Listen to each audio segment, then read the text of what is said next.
the other room. We are coming back with the second half of the program, which is pretty much the other areas than only the financial services industry. So we will start with a panel about cybersecurity, which is of course in this digital age super important, and cybersecurity more related to the healthcare sector, and then also what kind of use cases are there that would be useful for health tech practitioners to in the RegTech area to use when they do their day-to-day business. And we have a very stellar panel, and Val from all the way from California will lead this panel. So Val, I leave it really up to you to introduce them and start the discussion. Thank you very much, Mona. It is my pleasure to host our panel, and I think we're going to cover some privacy as well as security topics in healthcare. And I've learned an old trick as a moderator a long time ago is you're never going to get someone's last name correct. And I know that from people that try to pronounce my last name for the first time. So what I'm going to do is introduce our wonderful panel here by their first names. And we'll let everyone actually go and do a brief intro on themselves. And then I'll wrap it up with an intro on myself and kick off the opening topics. And as always, we do have a formal Q&A process here where you can ask questions at any time through the Zoom Q&A tool. And me and my panel would be more than happy here to take on our audience questions as we go about discussing the various topics we've already agreed upon beforehand. So with that, let me maybe start with Jan, and then we'll go to Floyd and Adam afterwards for their introductions, and then we'll circle back with the opening of the panel. All right, yeah, thanks, Val. Thanks for the introduction. I'm Jan Lagerwij. I head up the regional expansion efforts in the Asia region for a company called Monash IVF Group. We run IVF clinics, currently about 24 clinics across Australia and Asia. And I've been in healthcare for over 15 years, including in medical devices and in healthcare IT. And a pleasure joining the panel today. Wonderful, thank you, Jan. Floyd, please go ahead and introduce yourself. Hi folks, my name is Floyd DCosta and I'm the co-founder of Armour. Armour is a cybersecurity venture based out of Singapore and Mumbai. We were accelerated by Airbus and have developed a next-gen zero trust solution to provide security for critical infrastructure, connected devices, as well as cloud-based systems. Apart from that, I'm also the co-founder of a company called Worx, which basically looks at helping enterprises harness the potential of blockchain technology for digital transformation. I'm based in Singapore. Wonderful, thank you for that. And Adam? Hi everyone, I'm Adam Vaziri. I'm the CEO of Blockpass. Blockpass is a user-centric identity system. It's based on decentralized identifiers and the standards therein. And we have built on top of it a RegTech application, but also it has other use cases. For example, we've explored use cases, for instance, in healthcare. We also have a research lab called the Blockpass Identity Lab, which is in Edinburgh. And there are currently 7 PhD students researching areas of privacy preserving technologies such as zero knowledge proofs that could be used in government infrastructure for the secure sharing of data and other applications. Excellent, and wonderful industry and technology expertise on the panel here. So myself, Val Bercovici, I have a background in technology in both the public sector and the private sector. I started my career working actually the Accent's Canadian for the Canadian federal government up in Ottawa, Canada, a long time ago, across various government departments, including healthcare. And then more recently around Y2K, not that recent, I decided to move on down to Silicon Valley and get involved in creating some technologies that I was implementing beforehand. I spent quite a bit of time and became an executive over at a data center storage company, some of you might have heard of, called NetApp or Network Appliance. Learned a lot about regulated storage and data availability with that role. And more recently, I'm CEO and co-founder over at CHAINKIT. And there's a common theme here, as you can tell. CHAINKIT is a technology, a software as a service technology that helps users, particularly in regulated industries, build chains of custody around key data sets. And those chains of custody do a number of things, but the most high profile things they do are they detect and break attack chains, cybersecurity attacks such as ransomware. And the chain name continues to extend into some of the underlying technology we apply, which is an agnostic layer, but that supports multiple blockchain and distributed ledger technologies for the chains of custody that we build. So with that opening, let me set the stage on some of the really interesting topics, interesting trends going around in healthcare security and privacy today.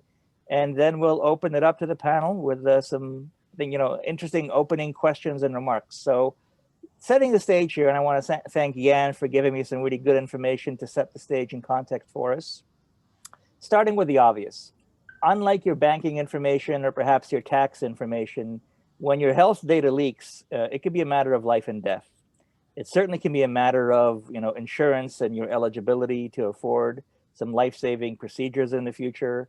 The sensitivity around health data is probably the highest level of sensitivity you can have for data right now. It truly, I think, transcends some of the business critical terminology we might use into mission critical with regard to the mission of protecting your privacy and your health. And we've seen, breaches all over the world. We've seen breaches in Singapore. I noticed there was some HIV data that leaked recently, and obviously those unfortunate patients already dealing with some challenges on the healthcare side now have additional exposure and risk they have to deal with, and the clinics and organizations supporting them with some of that very private and sensitive data leaked. I noticed that there's some really cool data that we can, quantifiable data that we can use to set the context here about the value of our healthcare records on the black market, or the dark web as it's sometimes marketed. We can see that the actual value of a healthcare record is $158 a stolen record, and some agencies actually charge as much as $355 in terms of their liability for that PII that's actually stolen. The actual black markets and dark webs can sell that data depending on the depth and quality of that data at a very commoditized level, which should worry everyone, because if our healthcare data has become a commodity, that means it's not just been breached once, but many times over, and is too widely available. So sometimes the laws of supply and demand on the dark web are very interesting trailing indicators of a very, very big problem that we have to address. And I think on a very specific basis here, and this might be somewhere where we can start the conversation if we don't mind on the panel, around the topic of ransomware. Ransomware has been a particular kind of cyber attack that before the COVID era was rising in popularity and unfortunately rising in risk to organizations, quite frankly, all over the world. But it seems that in the COVID era, not only have we seen a lot of the vaccine clinic and research areas and a lot of the healthcare clinics be attacked by ransomware, but a very disturbing trend very recently to end the year, which unfortunately I predict will extend into 2021, is the notion of not just ransomware organized crime gangs ransoming the organization, such as a hospital or clinic that might have your data. They're actually taking the data itself and extorting the individual patients. So we've seen examples in Finland with mental health clinics, that data leaking and extorting the actual mental health patients with some of those very sensitive medical records of theirs, including underage patients. So these criminals certainly don't have a lot of morals here, and they've attracted a lot of negative reaction accordingly. So that's a disturbing context. And I think the one thing that fascinates me is I think just the business creativity of these ransomware gangs. So they've now actually taken to buying Facebook ads and individually targeting some of these patients on Facebook, again, with extortion ads. So we're entering the realms of science fiction here and television shows like Black Mirror, if you've seen those.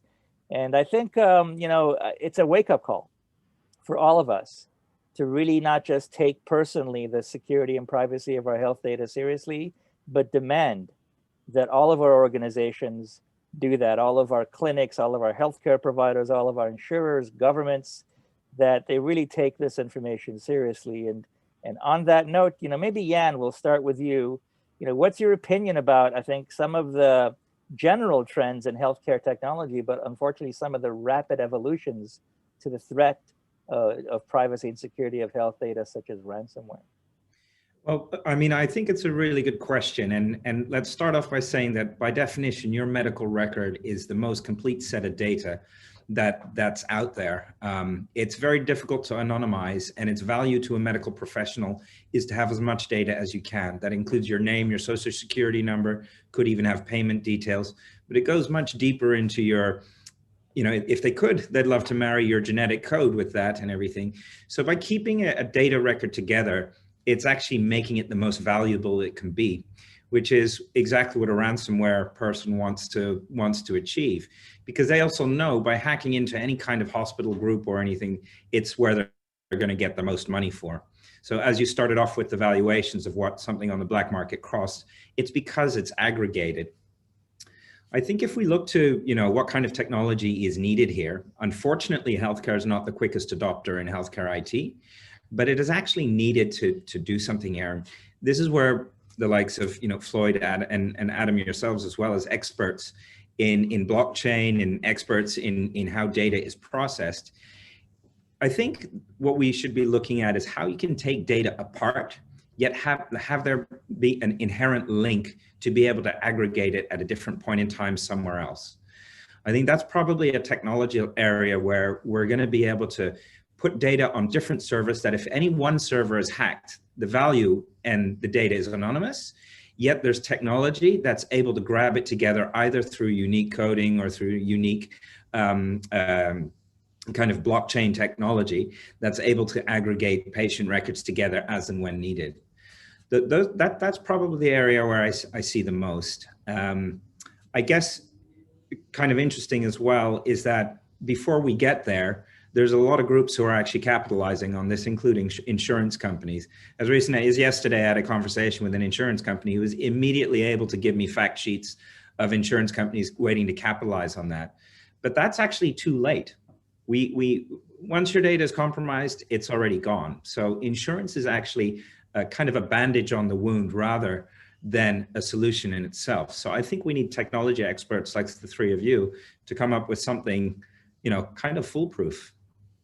That's a dangerous request, actually. The one thing I think we know as technologists in this field is that there's very few 100% solutions out there. We always strive for that, and we in practicality, I think we try and get as close as possible to that, but nothing is foolproof. The creativity of an attacker can't be replicated with defending technology. On the other hand, blockchain does provide enormous potential for putting users in control of that information. And to your point, Jan, with that one use case, in a properly implemented healthcare record, if it was done on a distributed ledger or blockchain technology, the breach of even a collection of servers would not necessarily result in the breach of the information if it was properly implemented that way. So maybe Floyd, if you want to kick it off, with us, what are some of the benefits here that I'm teasing at here that are very solid, tangible benefits and potential for this technology, perhaps to leapfrog some of the latent adoption of technology in healthcare and make healthcare a leader in security and privacy for data? You're on mute, by the way, Floyd. There we go. Thanks, Val. And I guess, like you pointed out, it's about how do you secure the data even after the infrastructure breach, right? But I want to go back to a point that Jan was making, right? And today, if you look, he's spot on. You've seen huge progress in the medical field, whether it comes to medicine or it comes to medical devices and all. The industry has moved forward, but cybersecurity in that industry, even just plain security, just hasn't kept up.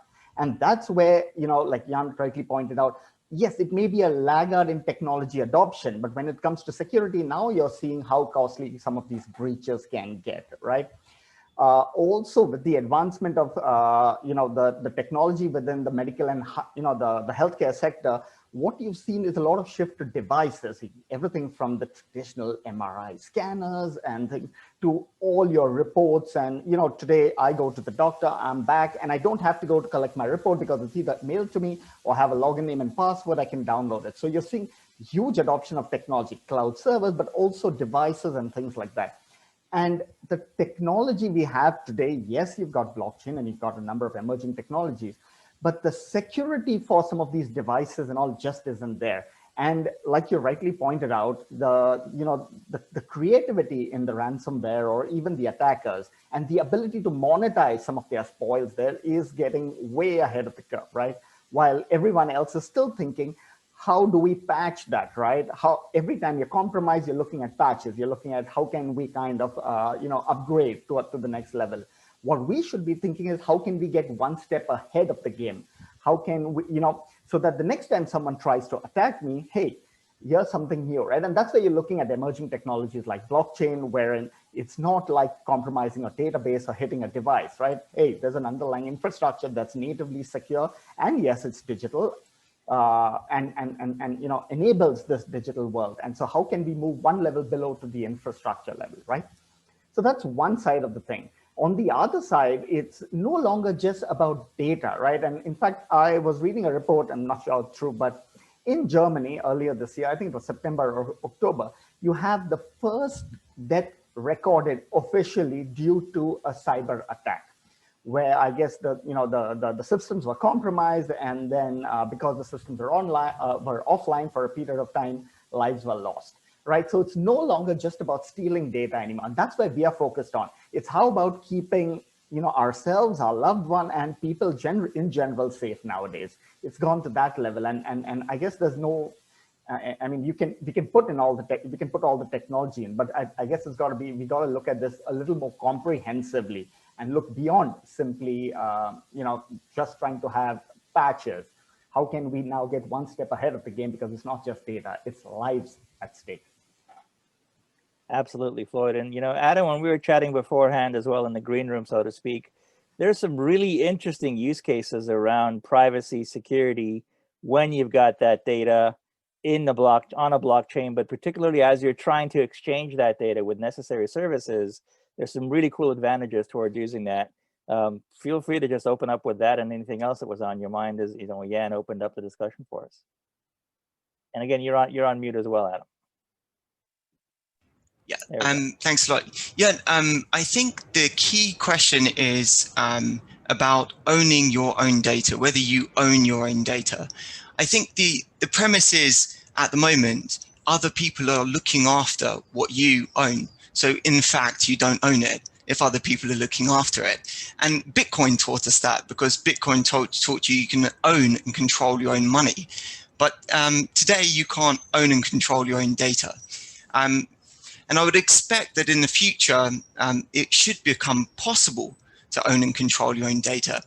Now, with that comes responsibility. We may be able to invent the technology that allows people to be self-sovereign in terms of the control over their identity and their data.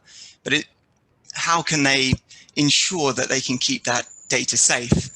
Maybe Google has better infrastructure that I can have to control and store my own data. Compared to if I was to do it myself. So there are definitely, the frontier really of what is solving the problem, which is a user owns and controls their own data. They store their own data. When they go and see the doctor, they permission the doctor to see their data temporarily.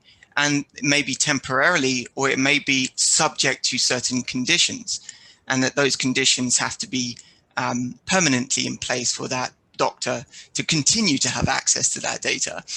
And that's a great, wonderful thing that we can implement, for example, through smart contracts, controlling the permissions that I give to someone else over my own data. So at the moment, when I go to Facebook, I put a picture up. At that point, I pretty much have lost control of my data.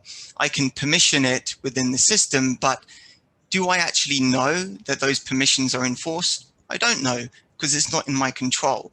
But if you have the data and it's controlled and the permissions are controlled by smart contracts enforced on the distributed ledger, then you know if that person has the permissions to access your data, and they can only access it through that permission system. And so that puts the citizen, at the center of the infrastructure, which at the moment the citizen's not quite at the center. It's not really the citizens. somewhere as a footnote in this infrastructure that's being built, whereas they should really be the core of everything that's being built in terms of medical or whatever it may be. It may be government systems, etc. So conceptually, that's the direction that we're pushing towards. And you can see that blockchain initiatives around identity are trying to achieve that, bring that into a reality.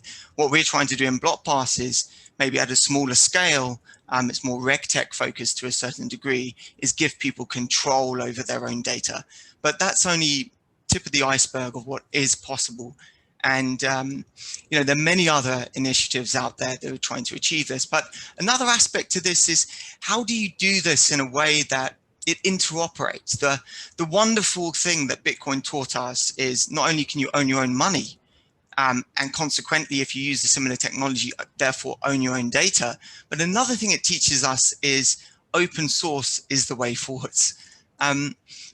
It's open source money.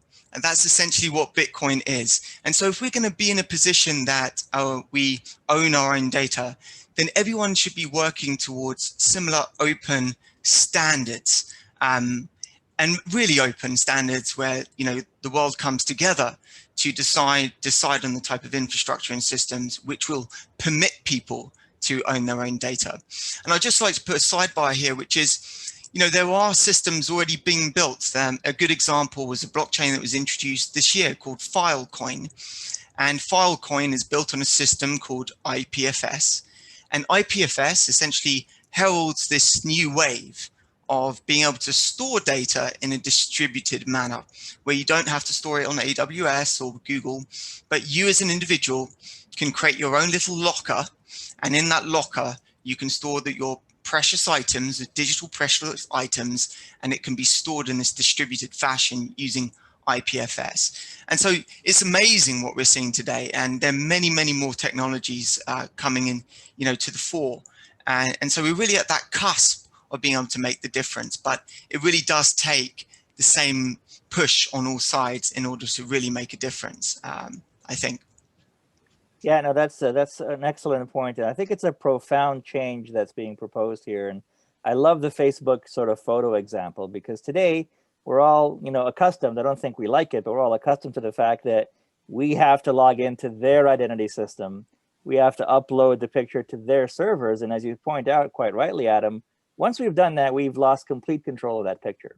And there's already plenty of headlines of what can happen, you know, when you lose control of a certain picture you might not want to lose control of.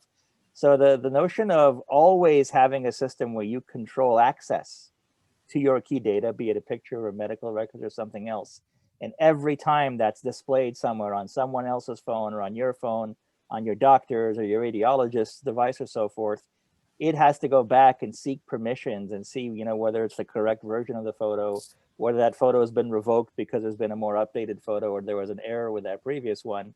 That's a very profound change.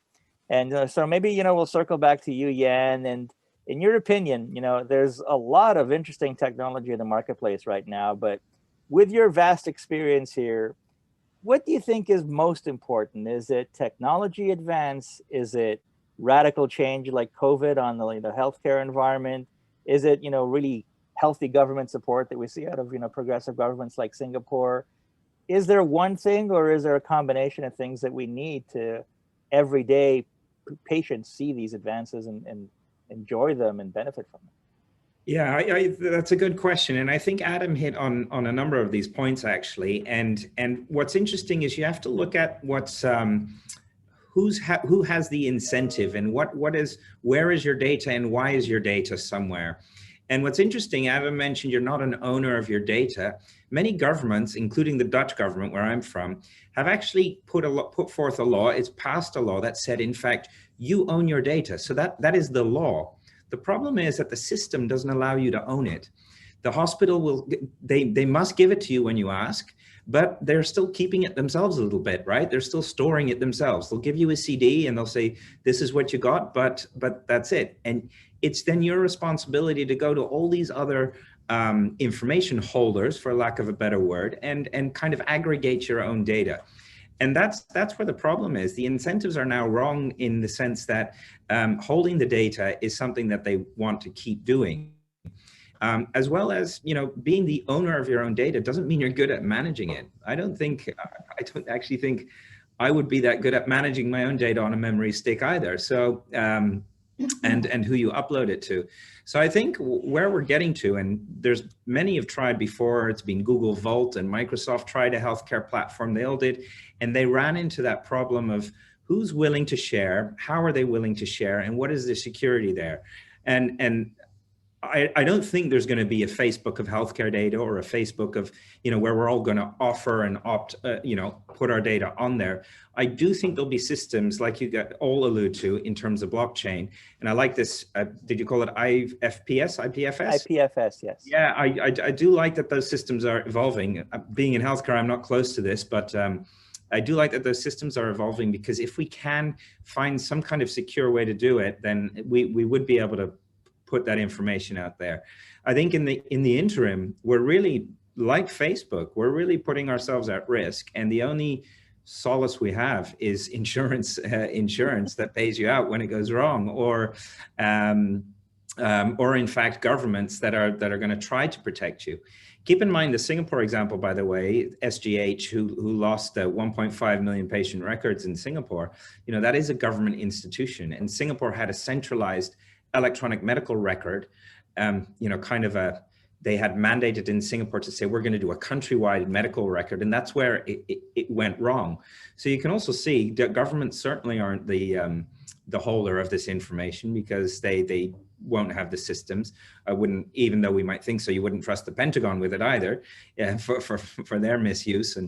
And so I think where it has to come from is some kind of commercial opportunity where people are going to either, on an anonymous basis, they're going to make money out of your patient data, i.e. anonymously aggregate it and kind of use your data for AI, big data, that kind of thing, or it's going to be a personally paid platform whereby you store your own data for, I don't know, $100, $200 a year, and you store your own data. I think those are the two areas that I'd like to see it develop. But again, I'm not close to, I'm really in the bricks and mortar of healthcare, but yeah.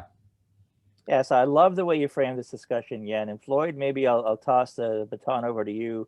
What do you think of how we can resolve these, you know, this Venn diagram overlap that we need of incentive, which is essential here to get, you know, to actually incent people to do this, control of the data, ownership of the data, but then managing it, which can be a burden sometimes. You know, we've all got experience dealing with some of these things on the blockchain side. Where do you think we're evolving to right now? Good question there, Val. But actually, let me take a step back. And I'm going to take a slightly contrarian view here. Let's start with Adam. So I like the idea of Bitcoin. And yes, it's decentralized and it goes across borders and things like that. But to say it's completely distributed is perhaps sometimes questionable. Yes, it's in fact, if you look at how many people own what portion of Bitcoin, the data is slightly skewed. Who controls it? Yes, you still need the Bitcoin, Ethereum today. It's still proof of work, and you have miners. Collusion is not there today, but it's not too difficult to achieve. The moment you have things like quantum computing and stuff like that, it puts it at risk. And that's where the challenge comes when you start with technology. So yes, those are progressive, progress that we've made. But we've still got to hit the nail on the head when we say control. Yes, Facebook, it's straightforward. The moment you put your picture up, it's gone. You don't control your data. The blockchain, yes, you kind of. So it is progressive in that direction, but it's not necessarily there yet, because who controls the network controls the blockchain, right? Point number one. And yes, again, coming back to the data side of things, debatable, but yeah, it's definitely way better than what we have. Now coming to what Jan and you were talking about. One way to solve this is, if you look at it holistically, there are two things. One is the data, the information that's there, and number two is my identity and the ability to tie those two together, which says this data or this information lying in the database belongs to me.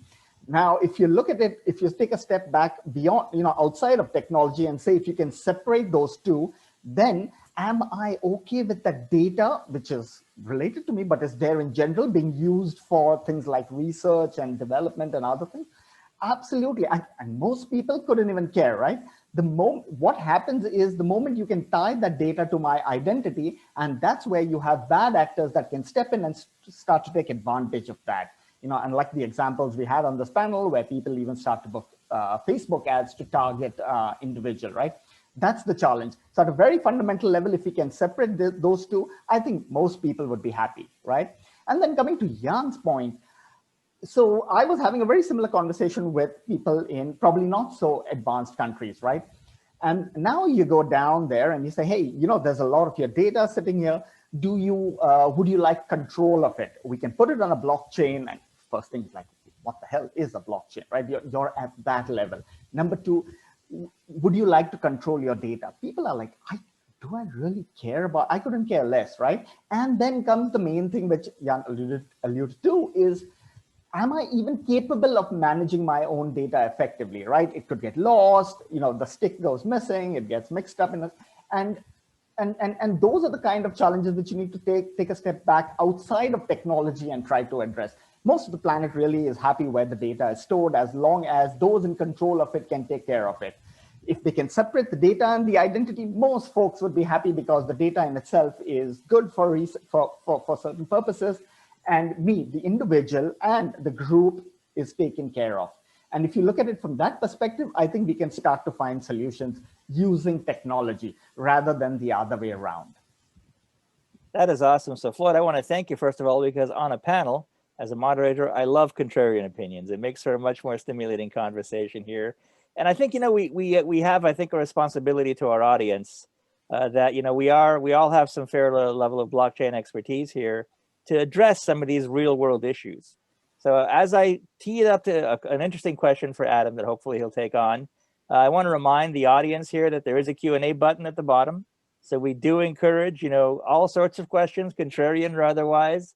We'd love to tackle that as a group of expertise we have on the panel here. And Adam, again, switching it over to you for a second, Floyd brought up some really important topics outside of just the technology around governance, transparency, decentralization of blockchain technology, as we refer to, such as Bitcoin, very commonly, but even IPFS, Ethereum, and others.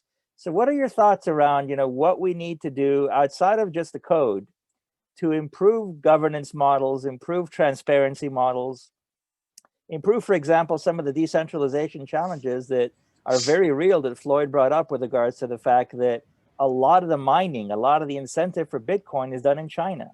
And the opportunities there, because of lack of transparency for collusion, are disturbingly high. So, you know, whether it's in an IPFS or a Blockpass or other context, what are your thoughts about, you know, addressing those? Yeah, I mean, it's, you know, these are fairly common points that are raised, but they're not exactly new issues. One thing to remember is that Bitcoin is only 10 years old and has essentially reshaped the whole perception about, you know, money in 10 years. That's quite an achievement for a new technology. And it's not to say that it's not in the in a process of evolution. Everything is. And these technologies surprisingly get stronger the more they are challenged. If you look at Bitcoin, it's the longest standing blockchain. It is the blockchain that exists and existed and started the whole thing. And it's faced many challenges, numerous challenges along the way. Some of these issues that you raised, such as centralization of mining, trying to co-opt the network through the hashing power, but it has survived those challenges. And the previous challenge was Bitcoin Cash. It was a fork of Bitcoin. They decided to go their own way. And that's the beauty of blockchain. If you don't agree, go your own way, create a fork and go your own way. And there's an element of volunteerism. You know, you don't have to co-opt people. You can allow the network to go its own way. And Bitcoin has survived many, many challenges. Ethereum, the same. Ethereum is going through a process of innovation at a breakneck speed. It's facing incredible challenges to scaling its solution, all doing it whilst on the public network. It's very easy, okay, to run a blockchain on a server and, you know, Google server and say it's a blockchain technology, but it's not decentralized. It's controlled by one person. So you're just innovating in a use case around cryptography. But when you're talking about public blockchains like Bitcoin and Ethereum, governance is, of course, a challenge because it's not controlled by anyone. There's no Mr. Bitcoin. There's no Ethereum Limited. So there's no one to talk to. It's a community. It's everyone. It's a public utility. It's, in fact, a new phenomenon that has, since Bitcoin, never existed. Apart from maybe gravity and some of these other, you know, physical phenomenons that exist, you know, through science. Bitcoin is a new phenomenon, a social phenomenon that exists. That's a public utility. So what you do with it is up to you. No one's asking you permission. You do whatever you want with it. Now, the point I was making in relation to Bitcoin was it's an analogy. It just shows you that you can own your own money, literally.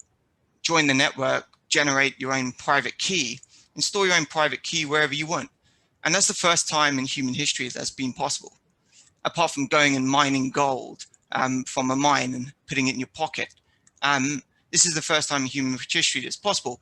But with the same token, if you want the same analogy, it is possible to conceive that citizens can own their own data, which is a much bigger proposition.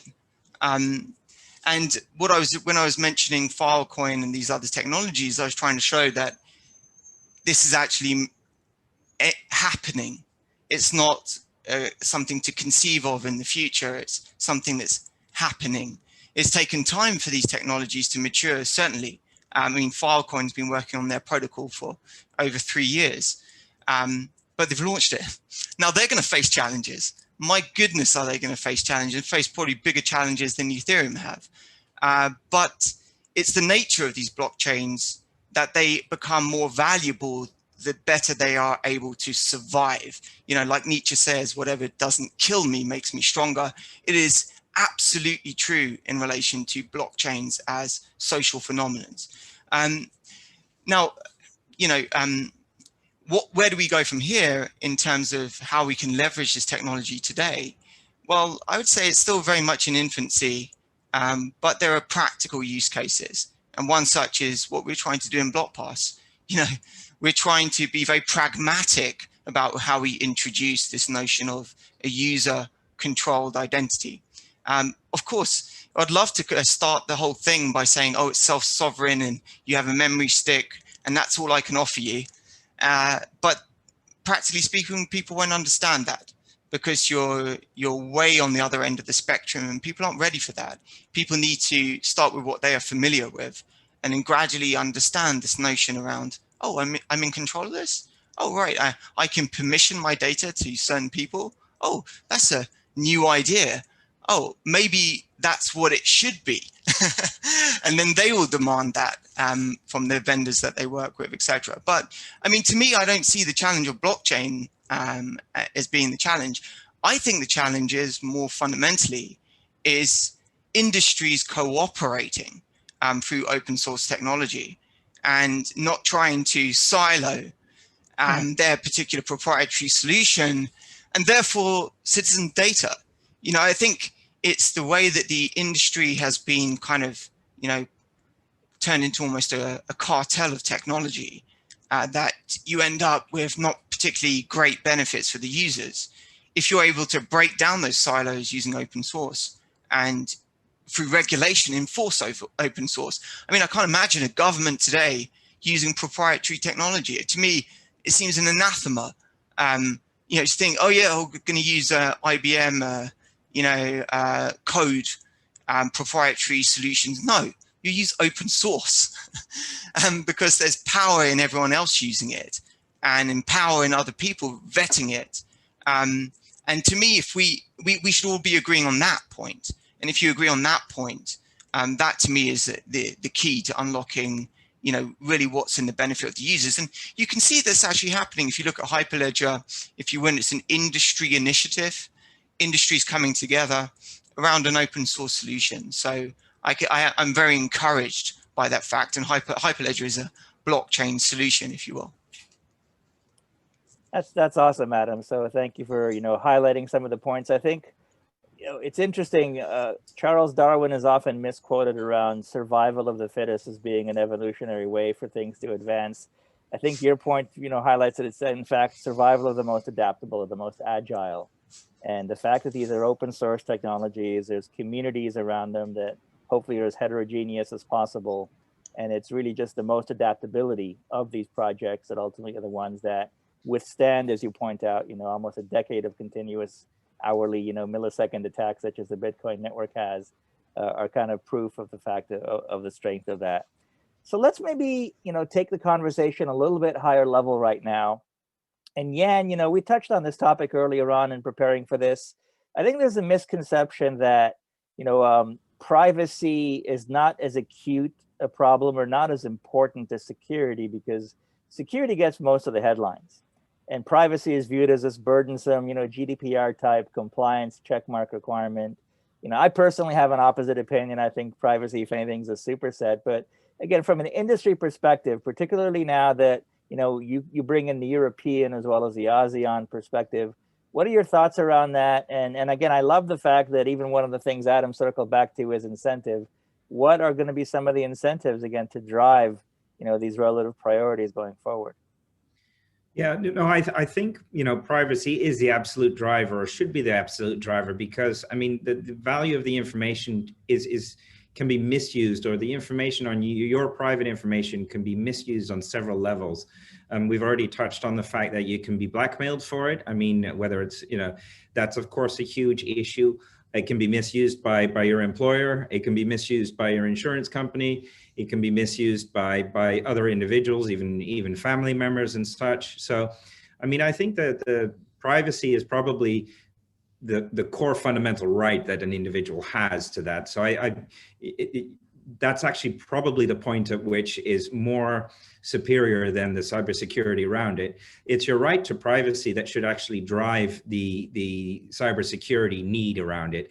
So once data has been breached, I believe that they should, that the fines imposed on this should be so large, similar or even more than KYC in banking and those kind of things, because in fact, you've actually compromised a bunch of individuals' livelihoods. You don't know how much you have yet because you don't know if it's misused. Right now, the incentive for any hospital group, any government is, okay, my data was breached, I'll say sorry, and on an individual case, I'll be sued for it, and then I have to pay a little bit of money. So any financial analyst is going to tell you the downside risk by multiplying out the probabilities. The way to go around this is actually to say, sorry, a piece of patient data has a potential risk, call it 1 million a person or 2 million a person. So that means if 1,000 patient records are breached, you know what you're on the hook for.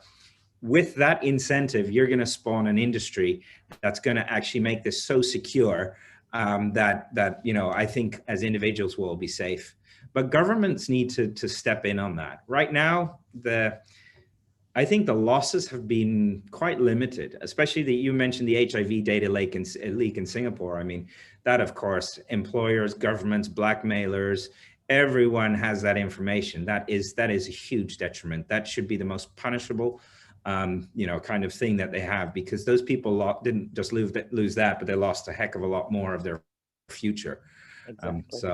So yeah, I think, I think it does circle back to matching the incentives, and both the negative and positive incentives, to the appropriate, sensitivity of the data.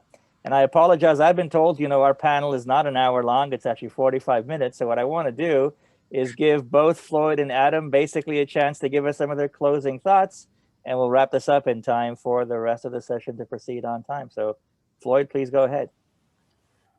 Thanks, Val. And no, I agree with Jan. Today, if you look at the medical, healthcare per se, you've got everyone setting up the healthcare systems and stuff like that, and then starting to think about how can we secure this. But if you reverse that and say that the golden nuggets here, the crown jewel is actually the information, and you start with thinking about security and governance right at the start, and then build everything around that. I guess that's when when people start to take this more seriously, right? Rather than, like the example earlier, you put something there and then try to patch it up, try to put Band-Aid, right? But if you start thinking with this data, these are our customers, these are individuals, these are lives, and this information regarding them is the most precious thing that happens within a year, apart from their life itself, then yes, you start to build these systems with security and compliance at the core and ground up. And I think that's important when we make that, that shift in thinking. And I think that's crucial. The moment we have that, everything else automatically will start to fall in place. And then the technology just becomes the enabler. I do like that order of priority. And Adam, you get the final word. Yeah, my point of view is there is something fundamentally wrong with the way data is stored today. And that will only be addressed until users themselves own and control their own data. And technologies today are going to make that possible. And that's it. That is the truth. It is going in that direction. And eventually, other industries will have to adapt to what is the new way of doing things. Now, how do we get there? From my point of view, it's a very pragmatic step forwards, one step at a time, to accustom people to a new way of interacting with services, whether they be private or government services. But fundamentally, it's all wrong at the moment. It needs to be rebuilt from scratch, and the user needs to be at the center of it, and that's what's missing. Yeah, I love that perspective. It is a fundamentally different way of thinking for the entire ecosystem. I'm really going to enjoy reading, or looking back at the recording of this this panel. I learned a lot. I think we shared a lot of expertise here. I want to thank Jan, Floyd, and Adam for your participation. It's been my pleasure to moderate, and I'll pass it back over, I think, to you, Cohen. Thank you very much, Val. It was a great discussion. Unfortunately, I couldn't follow everything because I was still sleeping. So good morning for those in the European